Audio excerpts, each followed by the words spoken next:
Oliver Twist by Charles Dickens. Chapter 1 treats of the place where Oliver Twist was born and of the circumstances attending his birth.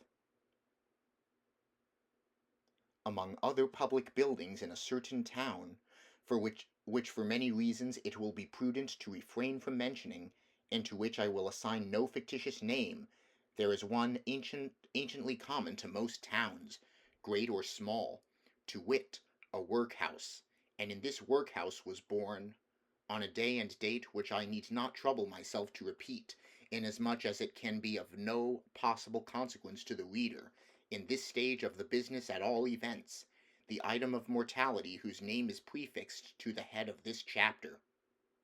For a long time after it was ushered into this world of sorrow and trouble by the parish surgeon, it remained a matter of considerable doubt whether the child would survive to bear any name at all, in which case it is somewhat more than probable that these memoirs would never have happened, or, if they had, that being comprised within a couple of pages, they would have possessed the inestimable merit of being the most concise and faithful specimen of biography, extant in the literature of any age or country. Although I am not disposed to maintain that being born in a workhouse is in itself the most fortunate and enviable circumstance that can possibly befall a human being, I do mean to say that in this particular instance it was the best thing for Oliver Twist that could possibly have occurred. The fact is that there was considerable difficulty in inducing Oliver to take upon himself the office of respiration, a troublesome practice, but one which custom has rendered necessary to our easy existence, and for some time he lay gasping on a little flock mattress, rather unequally poised between this world and the next, the balance being decidedly in favor of the latter. Now, if, during this brief period, Oliver had been surrounded by careful grandmothers, anxious aunts, experienced nurses, and doctors of profound wisdom, he would most inevitably and indubitably have been killed in no time, there being nobody by, however, but a pauper old woman, who was rendered rather misty by an unwonted allowance of beer, and a parish surgeon who did such matters by contract. Oliver and nature fought out the point between them.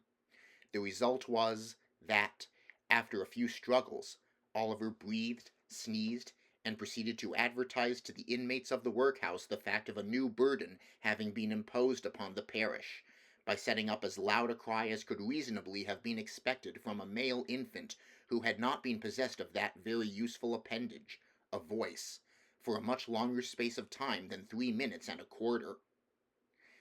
As Oliver gave this first proof of the free and proper action of his lungs, the patchwork coverlet which was carelessly flung over the iron bedstead rustled, the pale face of a young woman was raised feebly from the pillow, and a faint voice imperfectly articulated the words, "Let me see the child, and die." The surgeon had been sitting with his face turned towards the fire, giving the palms of his hands a warm and a rub alternately. As the young woman spoke, he rose, and advancing to the bed's head, said, with more kindness than might have been expected of him, "Oh, you must not talk about dying yet." "Lord bless her dear heart, no!" interposed the nurse, hastily depositing in her pocket a green glass bottle, the contents of which she had been tasting in a corner with evident satisfaction. "Lord bless her dear heart, when she has lived as long as I have, sir, and had 13 children of her own, and all on 'em dead except 2, and them in the workus with me, she'll know better than to take on in that way. Bless her dear heart! Think what it is to be a mother, there's a dear young lamb, do!" Apparently, this consolatory perspective of a mother's prospects failed in producing its due effect. The patient shook her head, and stretched out her hand towards the child. The surgeon deposited it in her arms. She imprinted her cold white lips passionately on its forehead, passed her hands over her face, gazed wildly round, shuddered, fell back, and died. They chafed her breast, hands, and temples, but the blood had stopped forever. They talked of hope and comfort. They had been strangers too long. "It's all over, Miss Thingamy," said the surgeon at last. "Ah, poor dear, so it is."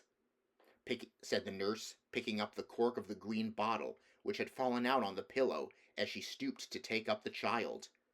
"Poor dear."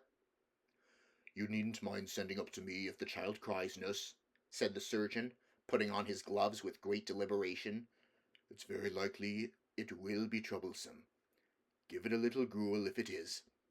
He put on his hat, and, pausing by the bedside on his way to the door, added, "She was a good-looking girl, too.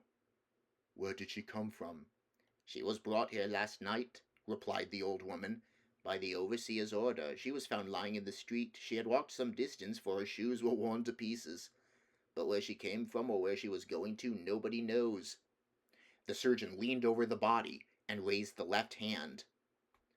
"The old story," he said, shaking his head. "No wedding ring, I see. Ah. Good night." The medical gentleman walked away to dinner, and the nurse, having once more applied herself to the green bottle, sat down on a low chair before the fire, and proceeded to dress the infant. What an excellent example of the power of dress young Oliver Twist was! Wrapped in a blanket which had hitherto formed his only covering, he might have been the child of a nobleman or a beggar. It would have been hard for the haughtiest stranger to have assigned him his proper station in society. But now that he was enveloped in the old calico robes which had grown yellow in the same service, he was badged and ticketed, and fell into his place at once. A parish child, the orphan of a workhouse, the humble, half-starved drudge, to be cuffed and buffeted through the world, despised by all, and pitied by none. Oliver cried lustily. If he could have known that he was an orphan, left to the tender mercies of churchwardens and overseers, perhaps he would have cried the louder.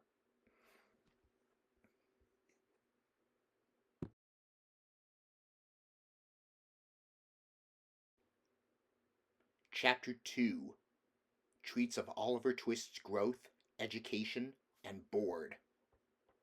For the next 8 or 10 months, Oliver was the victim of a systematic course of treachery and deception. He was brought up by hand. The hungry and destitute situation of the infant orphan was duly reported by the workhouse authorities to the parish authorities. The parish authorities inquired with dignity of the workhouse authorities whether there was no female then domiciled in the house who was in a situation to impart to Oliver Twist the consolation and nourishment of which he stood in need. The workhouse authorities replied with humility that there was not. Upon this, the parish authorities magnanimously and humanely resolved that Oliver should be farmed, or, in other words, that he should be dispatched to a branch workhouse some 3 miles off, where 20 or 30 other juvenile offenders against the poor laws rolled about the floor all day, without the inconvenience of too much food or too much clothing, under the parental superintendence of an elderly female, who received the culprits at and for the consideration of 7d. halfpenny per small head per week. 7d. halfpenny's worth per week is a good round diet for a child. A great deal may be got for 7d. halfpenny, quite enough to overload its stomach, and make it uncomfortable. The elderly female was a woman of wisdom and experience. She knew what was good for children, and she had a very accurate perception of what was good for herself. So, she appropriated the greater part of the weekly stipend to her own use, and consigned the rising parochial generation to an even shorter allowance than was originally provided for them, thereby finding in the lowest depth a deeper still, and proving herself a very great experimental philosopher. Everybody knows the story of another experimental philosopher who had a great theory about a horse being able to live without eating, and who demonstrated it so well that he had got his own horse down to a straw a day, and would unquestionably have rendered him a very spirited and rampacious animal on nothing at all, if he had not died 24 hours before he was to have had his first comfortable bait of air. Unfortunately for the experimental philosophy of the female to whose protecting care Oliver Twist was delivered over, a similar result usually attended the operation of her system, for at the very moment when the child had contrived to exist upon the smallest possible portion of the weakest possible food, it did perversely happen in 8.5 cases out of 10, either that it sickened from want and cold, or fell into the fire from neglect, or got half smothered by accident. In any one of which cases, the miserable little being was usually summoned into another world, and there gathered to the fathers, as it had never known in this. Occasionally, when there was some more than usually interesting inquest upon a parish child who had been overlooked in turning up a bedstead, or inadvertently scalded to death when there happened to be a washing, though the latter accident was very scarce, anything approaching to a washing being of rare occurrence in the farm, the jury would take it into their heads to ask troublesome questions, or the parishioners would rebelliously affix their signatures to a remonstrance. But these impertinencies were speedily checked by the evidence of the surgeon, and the testimony of the beadle, the former of whom had always opened the body and found nothing inside, which was very probable indeed, and the latter of whom invariably swore whatever the parish wanted, which was very self-devotional. Besides, the board made periodical pilgrimages to the farm, and always sent the beadle the day before, to say they were going. The children were neat and clean to behold, when they went, and what more would the people have? It cannot be expected that this system of farming would produce any very extraordinary or luxuriant crop. Oliver Twist's 9th birthday found him a pale, thin child, somewhat diminutive in stature, and decidedly small in circumference, but nature or inheritance had implanted a good sturdy spirit in Oliver's breast. It had had plenty of room to expand, thanks to the spare diet of the establishment, and perhaps to this circumstance may be attributed to his having any 9th birthday at all. Be this as it may, however, it was his 9th birthday, and he was keeping it in the coal cellar with a select party of 2 other young gentlemen, who, after participating with him in a sound thrashing, had been locked up for atrociously presuming to be hungry, when Mrs. Mann, the good lady of the house, was unexpectedly startled by the apparition of Mr. Bumble, the beadle, striving to undo the wicket of the garden gate. "Goodness gracious, is that you, Mr. Bumble, sir?" said Mrs. Mann, thrusting her head out of the window in well-affected ecstasies of joy. "Susan, take Oliver and them 2 brats upstairs and wash 'em directly. My heart alive, Mr. Bumble, how glad I am to see you, surely." Now, Mr. Bumble was a fat man, and a choleric, so, instead of responding to this open-hearted salutation in a kindred spirit, he gave the little wicket a tremendous shake, and then bestowed upon it a kick which could have emanated from no leg but the beadle's. "Law, only think," said Mrs. Mann, running out, for the three boys had been removed by this time. "Only think of that I should have forgotten that the gate was bolted on the inside, on account of them dear children. Walk in, sir, walk in, pray, Mr. Bumble, do, sir." Although this invitation was accompanied with a curtsy that might have softened the heart of a churchwarden, it by no means mollified the beadle. "Do you think this respectful or proper conduct, Mrs. Mann?" inquired Mr. Bumble, grasping his cane, "to keep the parish officers awaiting at your garden gate, when they come here upon parochial business with the parochial orphans? Are you aware, Mrs. Mann, that you are, as I may say, a parochial delegate and a stipendiary?" I'm sure, Mr. Bumble, that I was only telling 1 or 2 of the dear children as is so fond of you, that it was you coming," replied Mrs. Mann with great humility. Mr. Bumble had a great idea of his oratorical powers and his importance. He had displayed the one, and vindicated the other. He relaxed. Well, Mrs. Mann," he replied in a calmer tone. "It may be as you say, it may be. Lead the way in, Mrs. Mann, for I come on business and have something to say." Mrs. Mann ushered the beadle into a small parlor with a brick floor, placed a seat for him, and officiously deposited his cocked hat and cane on the table before him. Mr. Bumble wiped from his forehead the perspiration which his walk had engendered, glanced complacently at the cocked hat, and smiled. Yes, he smiled. Beadles are but men, and Mr. Bumble smiled.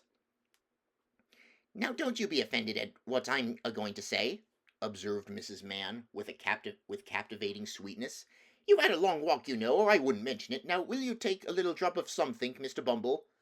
Not a drop, nor a drop, said Mr. Bumble, waving his right hand in a dignified but placid manner. I think you will, said Mrs. Mann, who had noticed the tone of the refusal, and the gesture that had accompanied it. Just a little drop, with a little cold water and a lump of sugar. Mr. Bumble coughed. Now just a little drop, said Mrs. Mann persuasively. What is it? Inquired the beadle. Why, it's what I'm obliged to keep a little of in the house to put into the blessed infant's daffy. Well, when they ain't well, Mr. Bumble, replied Mrs. Mann as she opened a corner cupboard and took down a bottle and glass. It's gin. I'll not deceive you, Mr. B. It's gin. Do you give the children daffy, Mrs. Mann? Inquired Bumble, following with his eyes the interesting process of mixing. Ah, bless him, that I do, dear as it is, replied the nurse. I couldn't see him suffer before my very eyes, you know, sir. No, said Mr. Bumble approvingly. No, you could not. You are a humane woman, Mrs. Mann. Here she set down the glass. I shall take an early opportunity of mentioning it to the board, Mrs. Mann. He drew it towards him. You feel as a mother, Mrs. Mann. He stirred the gin and water. I drink your health with cheerfulness, Mrs. Mann. And he swallowed half of it. And now about business, said the beadle, taking out a leathern pocket-book. The child that was half-baptized Oliver Twist is 9-year-old today. Bless him, interposed Mrs. Mann, inflaming her left eye with the corner of her apron. But notwithstanding an offered reward of £10, which was afterwards increased to £20. Notwithstanding the most superlative, and I may say, supernatural exertions on the part of this parish, said Bumble, we have never been able to discover who is his father, or what was his mother's settlement, name, or condition. Mrs. Mann raised her hands in astonishment, but added, after a moment's reflection, How comes he to have any name at all, then? The beadle drew himself up with great pride, and said, I invented it. You, Mr. Bumble? I, Mrs. Mann, we name our fondlings in alphabetical order. The last was S. Swabble, I named him. This was a T. Twist, I named him. The next one comes will be Unwin, and the next Vilkins. I have got names ready-made to the end of the alphabet and all the way through it again when we come to Z. Why, you're quite a literary character, sir, said Mrs. Mann. Well, well, said the beadle, evidently gratified with the compliment. Perhaps I may be. Perhaps I may be, Mrs. Mann. He finished the gin and water, and added, Oliver being now too old to remain here, the board have determined to have him back into the house. I have come out myself to take him there, so let me see him at once. I'll fetch him directly, said Mrs. Mann, leaving the room for that purpose. Oliver, having had by this time as much of the outer coat of dirt which encrusted his face and hands, removed as could be scrubbed off in one washing, was led into the room by his benevolent protectress. Make a bow to the gentleman, Oliver, said Mrs. Mann.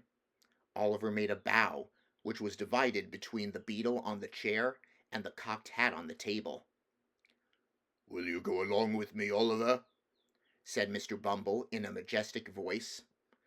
Oliver was about to say that he would go along with anybody with great readiness, when, glancing upward, he caught sight of Mrs. Mann, who had got behind the beadle's chair and was shaking her fist at him with a furious countenance. He took the hint at once, for the fist had been too often impressed upon his body not to be deeply impressed upon his recollection. Will she go with me? Inquired poor Oliver. No, she can't, replied Mr. Bumble, but she'll come and see you sometimes. This was no very great consolation to the child.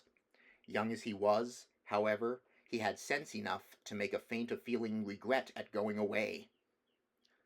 It was no very difficult matter for the boy to call tears into his eyes. Hunger and recent ill-usage are great assistants if you want to cry, and Oliver cried very naturally indeed. Mrs. Mann gave him 1,000 embraces, and what Oliver wanted a great deal more, a piece of bread and butter, lest he should seem too hungry when he got to the workhouse. With the slice of bread in his hand, and the little brown cloth parish cap on his head, Oliver was then led away by Mr. Bumble from the wretched home where one kind word or look had never lighted the gloom of his infant years. And yet he burst into an agony of childish grief as the cottage gate closed after him. Wretched as were the little companions in misery he was leaving behind, they were the only friends he had ever known, and a sense of his loneliness in the great wide world sank into the child's heart for the first time. Mr. Bumble walked on with long strides. Little Oliver, firmly grasping his gold-laced cuff, trotted beside him, inquiring at the end of every quarter of a mile whether they were nearly there. To these interrogations Mr. Bumble returned very brief and snappish replies, for the temporary blandness which gin and water awakens in some bosoms had by this time evaporated, and he was once again a beetle. Oliver had not been within the walls of the workhouse a quarter of an hour, and had scarcely completed the demolition of a second slice of bread, when Mr. Bumble, who handed him over to the care of an old woman, returned, and, telling him it was a board night, informed him that the board had said he was to appear before it forthwith. Not having a very clearly defined notion of what a live board was, Oliver was rather astounded by this intelligence, and was not quite certain whether he ought to laugh or cry. He had no time to think about the matter, however, for Mr. Bumble gave him a tap on the head, with his cane, to wake him up, and another on the back to make him lively, and bidding him to follow, conducted him into a large whitewashed room, where 8 or fat 10 gentlemen were sitting round a table. At the top of the table, seated in an armchair rather higher than the rest, was a particularly fat gentleman with a very round, red face.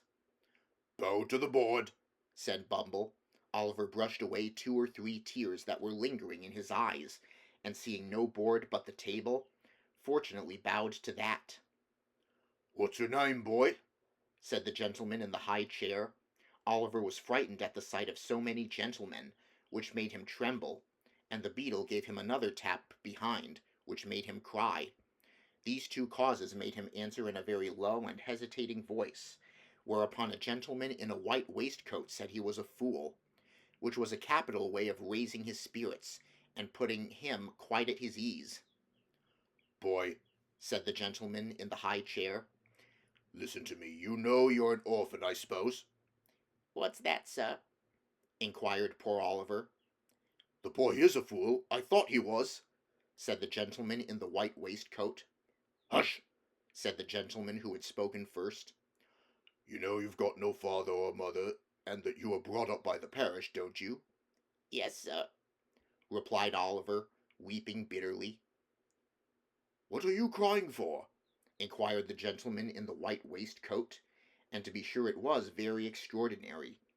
What could the boy be crying for?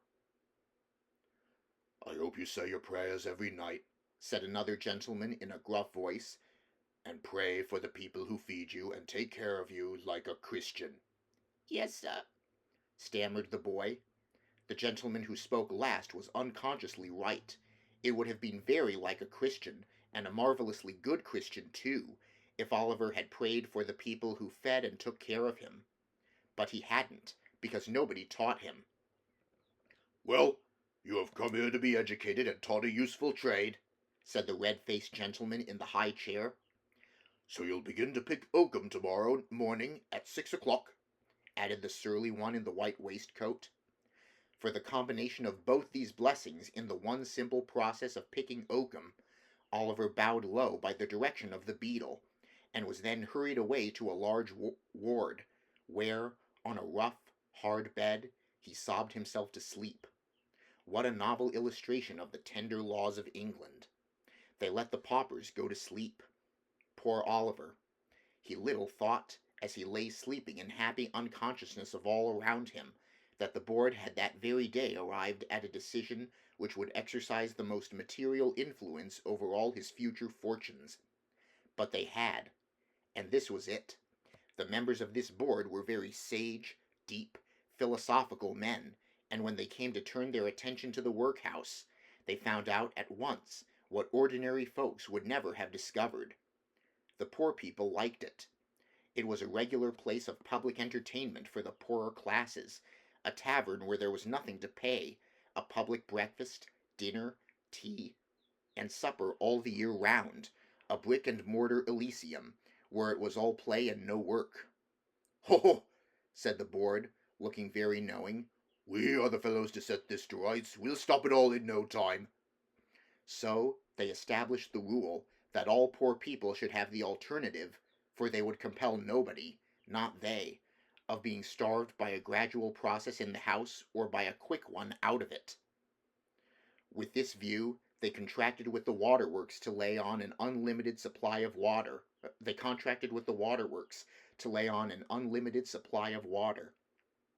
And with a corn factory to supply periodically small quantities of oatmeal, and issued 3 meals of thin gruel a day, with an onion twice a week, and half a roll of Sundays. They made a great many other wise and humane regulations, having reference to the ladies, which it is not necessary to repeat. Kindly undertook to divorce poor married people, in consequence of the great expense of a suit in Doctors' Commons, and, instead of compelling a man to support his family, as they had theretofore done, took his family away from him, and made him a bachelor. There is no saying how many applicants for relief, under these last 2 heads, might have started up in all classes of society, if it had not been coupled with the workhouse. But the board were long-headed men, and had provided for this difficulty. The relief was inseparable from the workhouse and the gruel, and that frightened people. For the first 6 months after Oliver Twist was removed, the system was in full operation. It was rather expensive at first, in consequence of the increase in the undertaker's bill, and the necessity of taking in the clothes of all the paupers, which fluttered loosely on their wasted, shrunken forms after a week or two's gruel. But the number of workhouse inmates got thin as well as the paupers, and the board were in ecstasies. The room in which the boys were fed was a large stone hall, with a copper at one end, out of which the master, dressed in an apron for the purpose, and assisted by 1 or 2 women, ladled the gruel at meal times. Of this festive composition each boy had 1 porringer, and no more, except on occasions of great public rejoicing, when he had 2 ounces and a quarter of bread besides. The bowls never wanted washing. The boys polished them with their spoons till they shone again, and when they had performed this operation, which never took very long, the spoons being nearly as large as the bowls, they would sit staring at the copper, with such eager eyes as if they could have devoured the very bricks of which it was composed, employing themselves, meanwhile, in sucking their fingers most assiduously, with the view of catching up any stray splashes of gruel that might have been cast thereon. Boys have generally excellent appetites. Oliver Twist and his companions suffered the tortures of slow starvation for 3 months. At last they got so voracious and wild with hunger that one boy, who was tall for his age, and hadn't been used to that sort of thing, for his father had kept a small cook shop, hinted darkly to his companions that unless he had another basin of gruel per diem, he was afraid he might some night happen to eat the boy who slept next to him, who happened to be a weakly youth of tender age. He had a wild, hungry eye, and they implicitly believed him. A council was held. Lots were cast who should walk up to the master after supper that evening and ask for more, and it fell to Oliver Twist. The evening arrived. The boys took their places. The master, in his cook's uniform, stationed himself at the copper. His pauper assistants ranged themselves behind him. The gruel was served out, and a long grace was said over the short commons. The gruel disappeared. The boys whispered to each other, and winked at Oliver, while his next neighbors nudged him. Child as he was desperate with hunger, and reckless with misery. He rose from the table, and advancing to the master, basin and spoon in hand, said, somewhat alarmed at his own temerity, "Please, sir, I want some more." The master was a fat, healthy man, but he turned very pale. He gazed in stupefied astonishment on the small rebel for some seconds, and then clung for support to the copper. The assistants were paralyzed with wonder, the boys with fear. "What?" said the master at length, in a faint voice. "Please, sir," replied Oliver, "I want some more." The master aimed a blow at Oliver's head with the ladle, pinioned him in his arm, and shrieked aloud for the beetle. The board were sitting in solemn conclave when Mr. Bumble rushed into the room in great excitement, and addressing the gentleman in the high chair, said, "Mr. Limbkins, I beg your pardon, sir. Oliver Twist has asked for more." There was a general start. Horror was depicted on every countenance. "For more?" said Mr. Limbkins. "Compose yourself, Bumble, and answer me distinctly. Do I understand that he asked for more after he had eaten the supper allotted by the dietary?" "He did, sir," replied Bumble. "That boy will be hung," said the gentleman in the white waistcoat. "I know that boy will be hung." Nobody controverted the prophetic gentleman's opinion. An animated discussion took place. Oliver was ordered into instant confinement, and a bill was next morning pasted on the outside of the gate, offering a reward of £5 to anybody who would take Oliver Twist off the hands of the parish. In other words, £5 and Oliver Twist were offered to any man or woman who wanted an apprentice to any trade, business, or calling. "I never was more convinced of anything in my life," said the gentleman in the white waistcoat, as he knocked at the gate and read the bill next morning. "I never was more convinced of anything in my life than I am that that boy will come to be hung." As I purpose to show in the sequel whether the white waistcoated gentleman was right or not, I should perhaps mar the interest of this narrative, supposing it to possess any at all, if I ventured to hint just yet whether the life of Oliver Twist had this violent termination or no.